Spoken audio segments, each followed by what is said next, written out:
A more detailed list today of the items that were seized when FBI agents raided former President Donald Trump's Mar-a-Lago estate.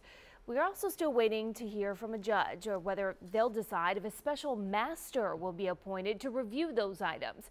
ABC's Ike Jachi has more on today's developments. Today, a federal judge releasing an expanded list of items seized by FBI agents during last month's search warrant executed on former President Trump's Florida estate. The list itemizes hundreds of government documents seized by investigators and explains where and how they were found. The Justice Department's inventory of items taken states some documents bore classification markings ranging from confidential to top secret and were intermingled with items like newspaper clippings, photographs, books, and clothing. In Trump's office alone, DOJ alleges there were 43 empty folders seized with classified markings. ABC News learned the FBI remains concerned there could be classified records still missing.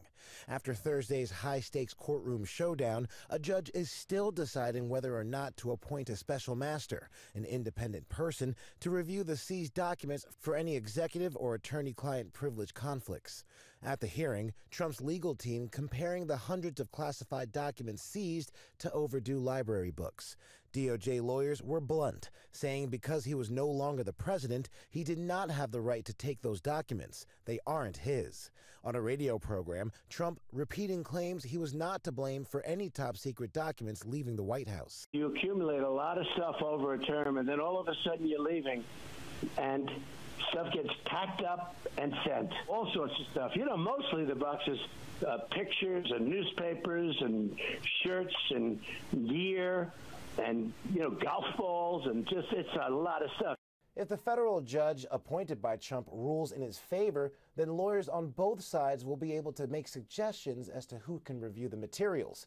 If not, Trump's legal team says they will appeal. In Washington, Ike Jachi for Channel 6 Action News.